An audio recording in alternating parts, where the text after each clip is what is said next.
Assalamualaikum warahmatullahi wabarakatuh. Silakan disimak. Diam yang menghidupkan Bismillah.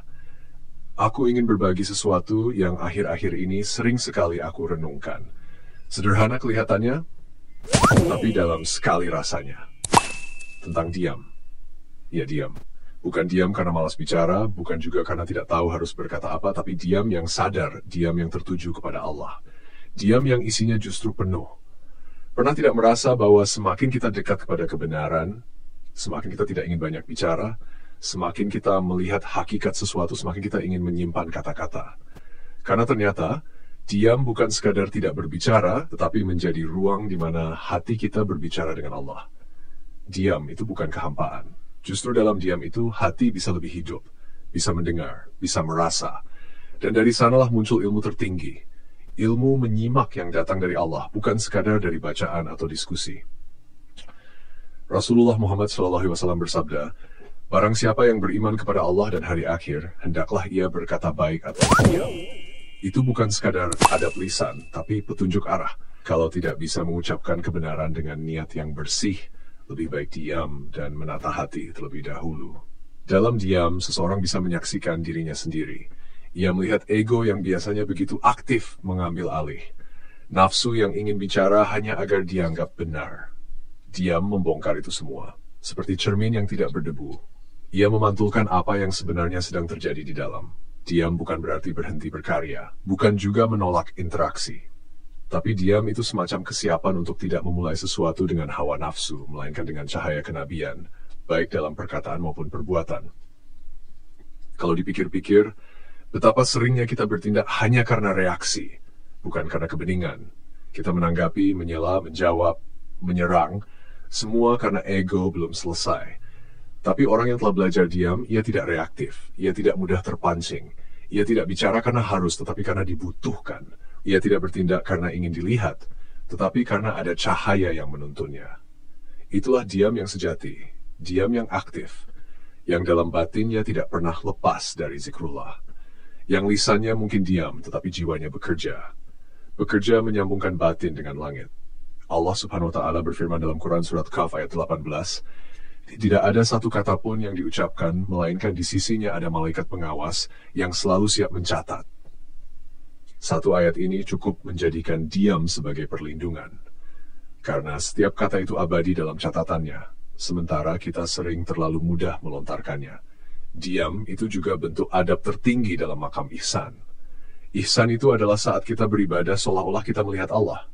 Dan kalaupun tidak bisa, kita yakin bahwa Allah melihat kita. Maka bagaimana mungkin seseorang berbicara sembarangan kalau ia merasa sedang dilihat oleh Zat yang Maha mengetahui isi hatinya? Aku teringat perkataan Imam Syafi'i rahimahullah. Katanya, jika engkau ingin berbicara, maka pikirkan dulu. Jika itu baik, maka ucapkanlah.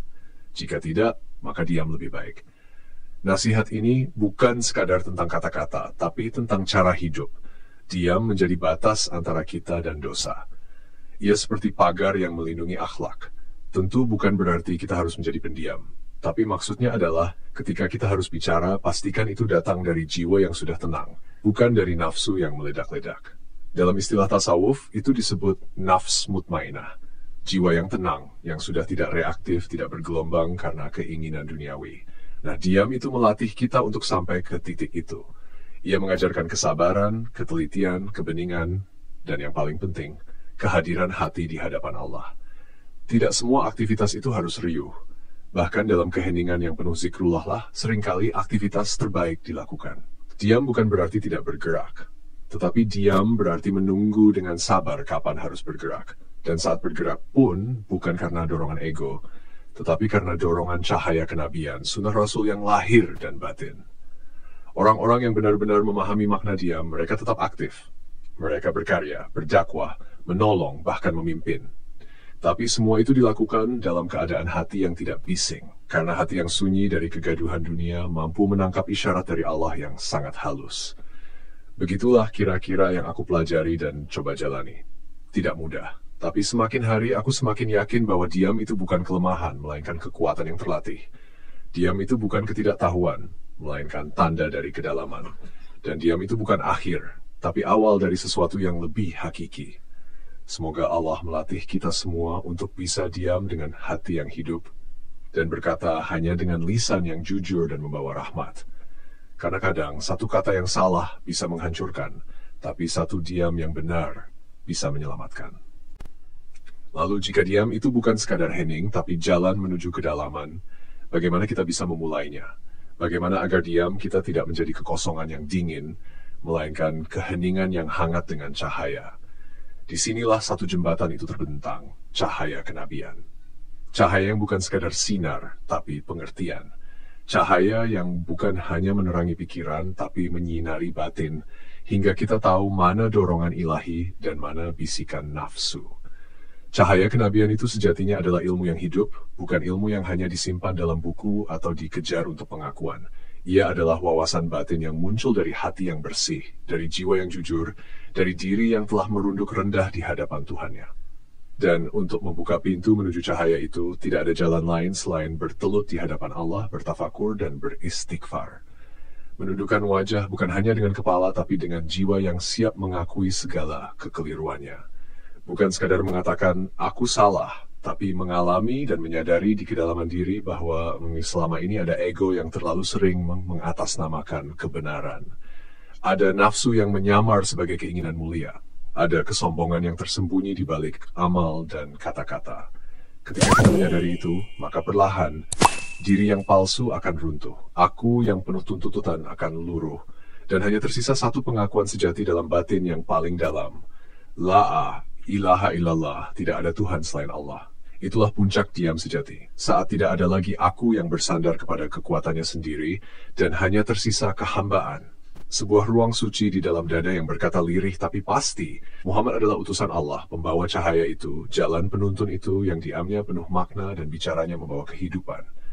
Nah, maka sahabatku, jika hari ini kita belajar untuk lebih tenang, lebih mendengarkan, lebih jujur kepada diri sendiri, jangan takut akan keheningan.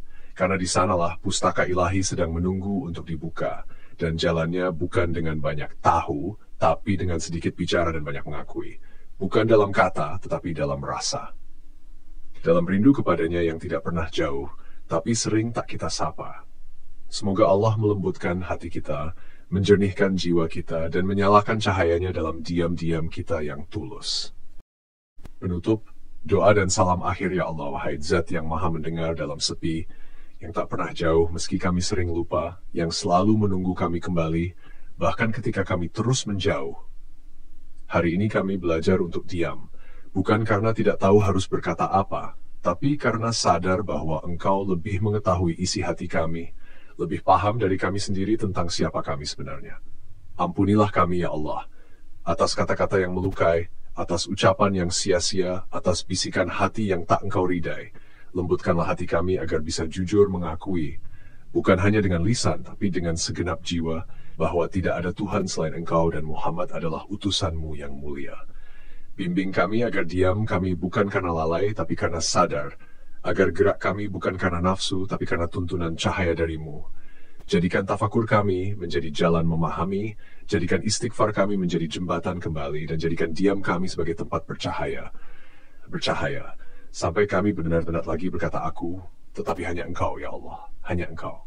Amin, ya Rabbal Alamin. Assalamualaikum warahmatullahi wabarakatuh.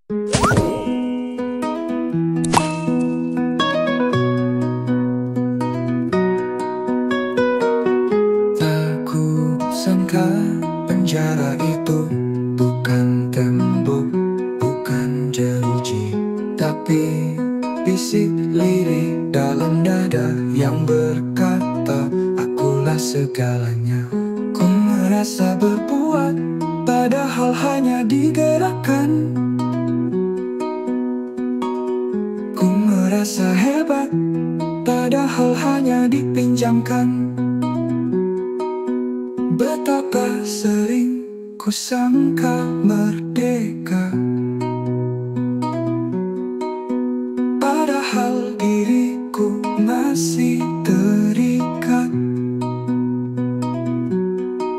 Betapa sering ku sangka merdeka, padahal diriku masih terikat oleh pujian yang manis dan luka yang tak ingin kulihat merdeka bukan saat kaki bisa melangkah, tapi saat hati tak lagi terikat dunia.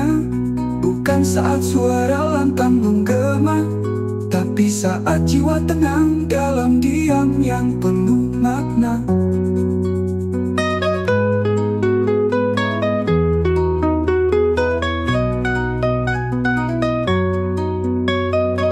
Kebebasan sejati adalah lepas dari rasa memiliki, dari aku ingin diakui, dari haus ingin dipuji, dari takut kehilangan yang tak pernah pasti.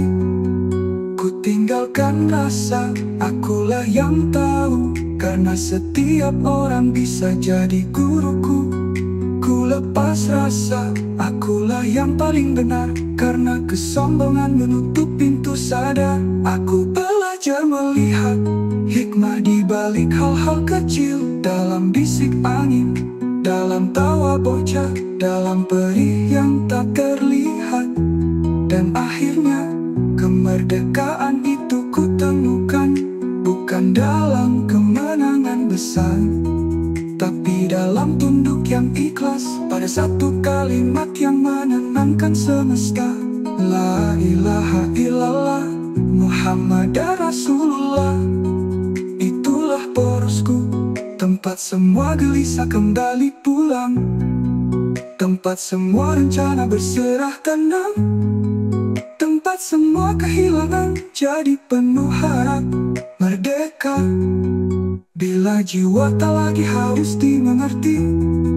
Merdeka bila hati hanya berharap pada ilahi. Merdeka saat hidup tak lagi tentang aku, tapi tentang untuk siapa semua ini kulakukan. Dan saat itu tiba, barulah aku benar-benar merdeka.